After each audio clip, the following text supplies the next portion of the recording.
Unlike the ones on Gonda, life has learned to survive in their own way, the biggest factor and only difference being the abundance of fresh water, and the ocean itself visiting many parts of these lands.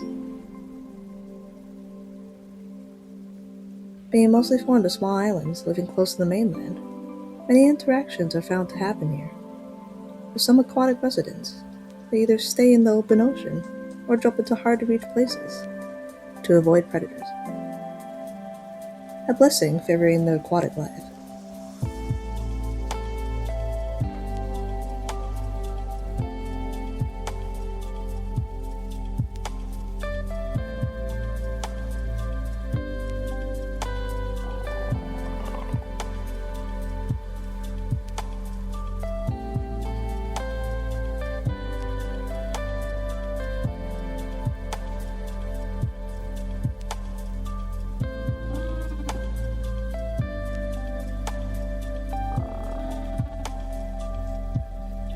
Being able to go and land means more hunting opportunities, but not just that.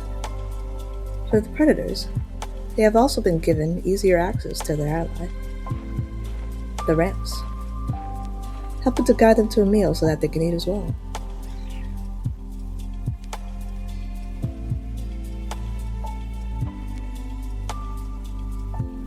They also help them with getting to hard-to-reach places free of any pest, making it a very welcome ally. They still have to remember not to overdo their cleaning, of course.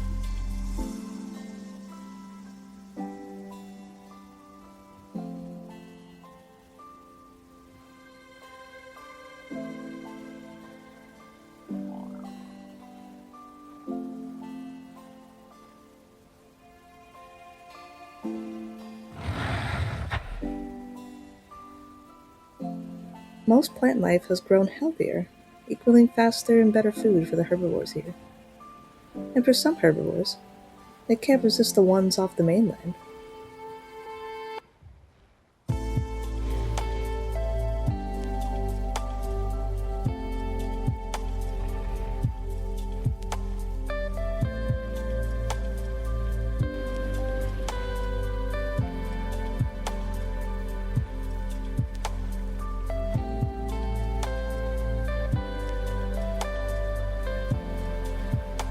These lambs are lucky enough to take advantage of these plentiful food sources on the islands, teaching their young ones the tradition as they do so.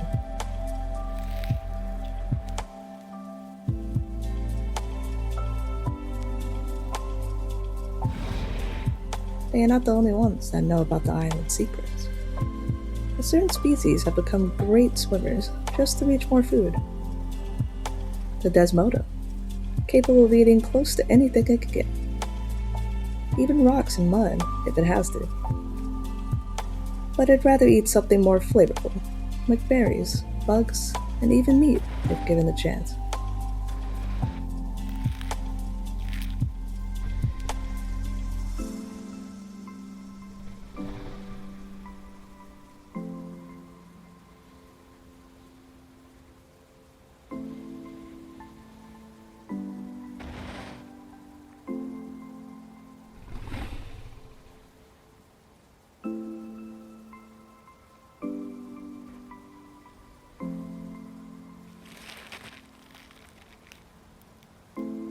For there's Desmodo, however, life is full of surprises.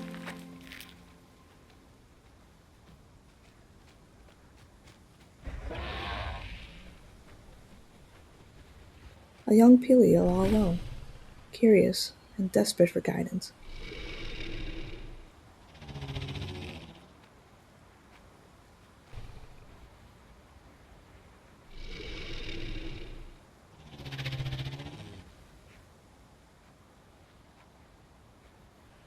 With no other option, the little one wants to follow.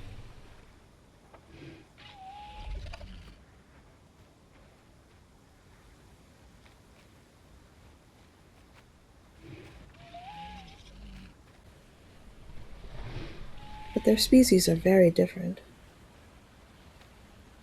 Pelio don't eat as much as the Desmo, and are not great swimmers. They must have been desperate for food to be here.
Lucky for him, this Desmo was a female.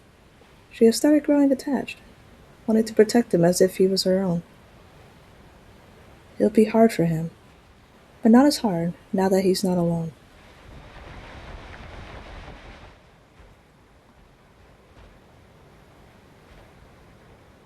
Over in the mainland, the trees and redwoods are the outcome for the progression of life here. Having many years to grow has let them reach their full potential, some even reaching more height than others.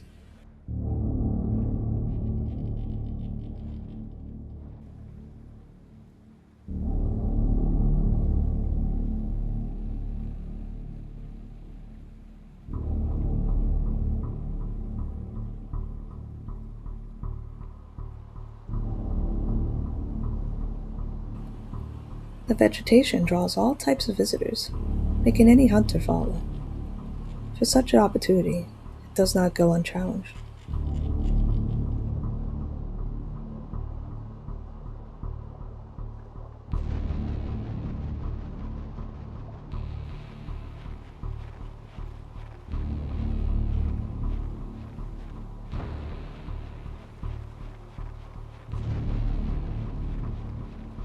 For any seen alone, it's a high chance they won't survive here for long. The chance is lower if they have grown too large to be taken on by some. But for the ones that are small, they are on constant alert. A young Titan all alone tries its best not to get noticed as she moves along the traffic.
As this Titan lives to see another day, others continue their own, as if nothing even happened.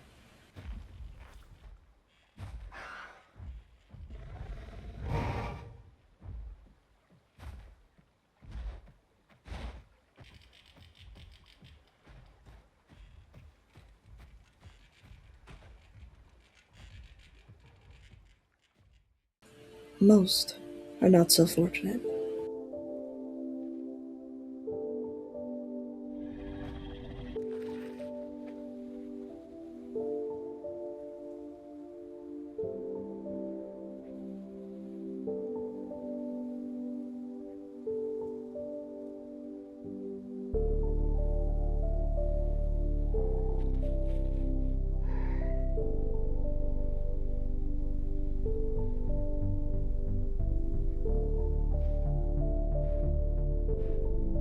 But with the ones that still have a family, they have the highest chance of avoiding this outcome. A carno family is taking shelter from the rain as they wait for it to pass.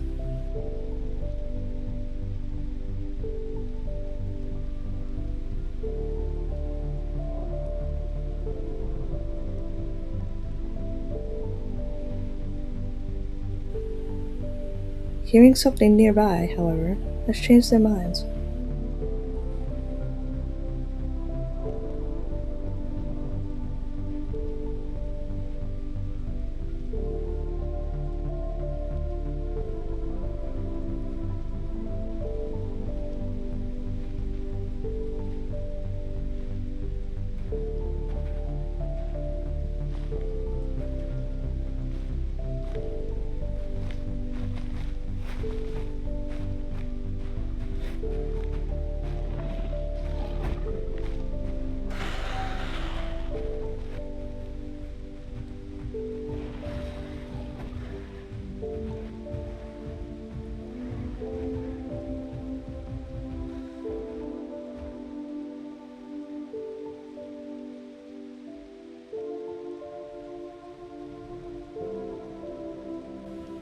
A lone iguanodon has wandered too close.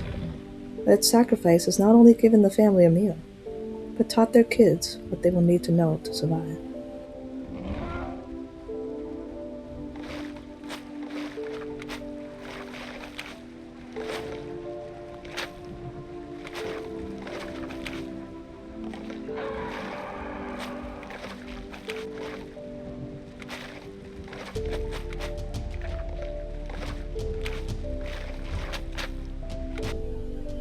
And once they do grow old enough, they put their skills to the test as they go off on their own.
As they prove themselves, others are bound to notice.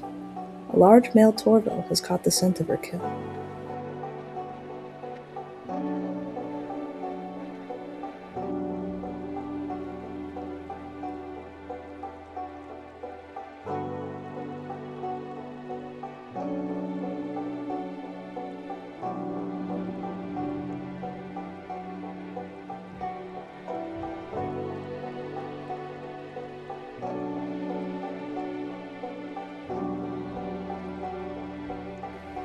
She doesn't want to risk any injuries, so she shows she's not a threat with the bat.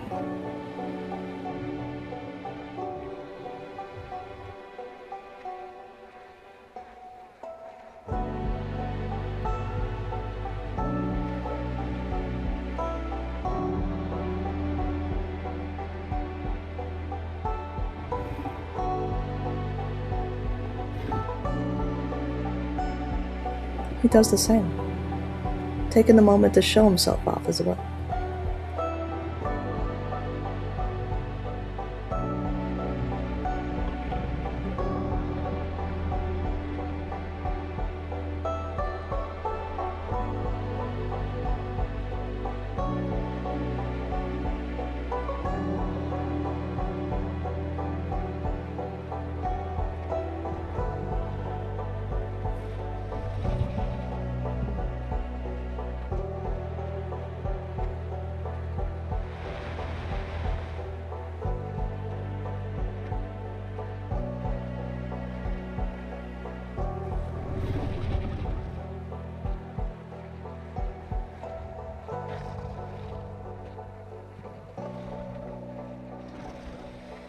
But all she wants is to not fight over this meal and relax.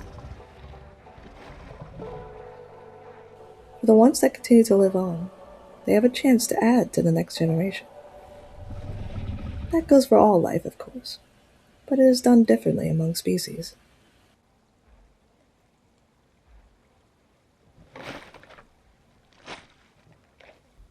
Over in Citrus Forest, a male carch has caught the scent of a female ready to nest. He's been following her ever since, making sure no other males try their luck with her. She still hasn't decided, and he wants to make sure it is him she chooses.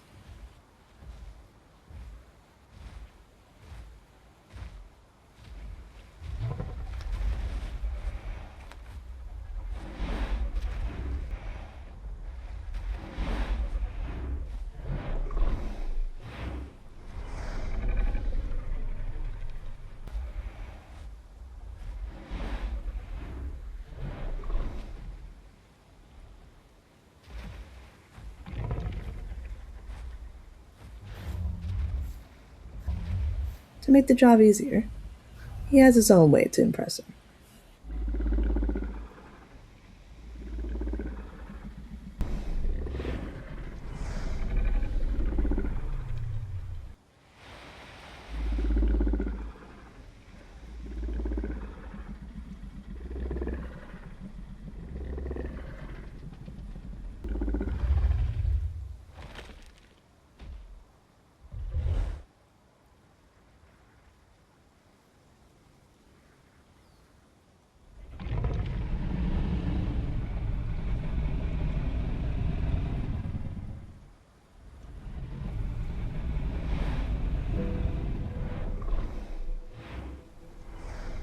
It looks like she'd still rather think about it.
But as he continues to guard and hunt for her, he starts to grow used to his company and form a strong bond in the end.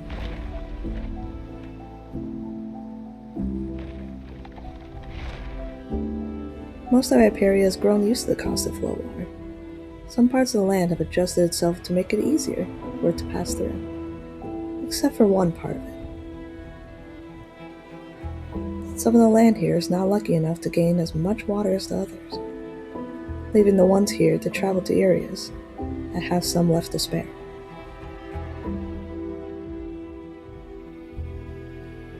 This leads to random fights over who gets to eat what's left.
As you can see, all life here, big and small, is adjusted to living here, and they will continue to do so for years to come.